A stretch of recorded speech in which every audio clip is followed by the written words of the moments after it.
কৃমির ওষুধ খাওয়ানোর নিয়ম তো আমরা জানি। তো কৃমির ওষুধ ওর সঙ্গে পরিচয় হয়ে গেছে আমাদের। তো কৃমির ওষুধটা কোন মুরগিকে কোন টাইমে খাওয়াতে হবে আর কীরকম পরিমাণে খাওয়াতে হবে সেটা আমাদের কাছে অজানা।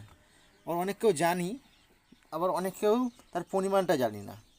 যেমন আপনি কৃমির ওষুধ ধরো অ্যালবোমার আপনি খাওয়াচ্ছেন, অ্যালবোমার ছোটো বাচ্চাকে মানে একদম ছোটো চিক্স 1 মাস 1 থেকে 30 দিনের চিক্সে বা 50 দিনের চিক্সকে আপনি 1 ফোঁটা করে খাওয়াবেন, সেটা যদি অ্যালবোমারও হোক ওমারও হোক, ঠিক আছে।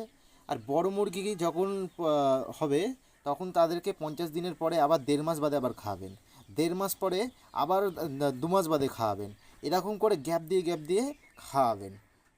তারপরে আপনি যদি অ্যালবোমার খাওয়ান, অ্যালবোমার খাওয়ালেন, তারপরে ওমার খাওয়ানো, এইটা কারণটা কি?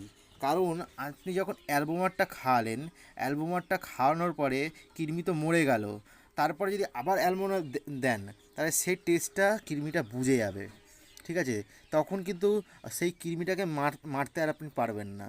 তাই জন্য অ্যালবোমার টেস্টটাও ওদের কাছে যেহেতু সয়ে যাবে, তখন এই অ্যালবোমার দিলে আর কাজ হবে না, তাহলে সেরকমভাবে বাড়বৃদ্ধি হতেই থাকবে। তখন আপনাকে কী করতে হবে, ওদের টেস্ট বদলানোর জন্য, যাতে ওই টেস্টটার থেকে এই ওমারটা আপনি যখন দেবেন তখন দেখবেন ওই কৃমিটা সাইজতে হয়ে গেছে, কারণ কৃমিটা আর বাড়বে না, কারণ ও জানতো অ্যালবোমারের টেস্টটা কেমন। হ্যাঁ, আর উমার যখন খাওয়াবেন তখন উমারের টেস্টটা নিশ্চয়ই আলাদা হবে, তখন ওরা ওরা আর সেখানে বাড়বৃদ্ধি করতে পারবে না। বুঝতে পেরেছেন? Thank you.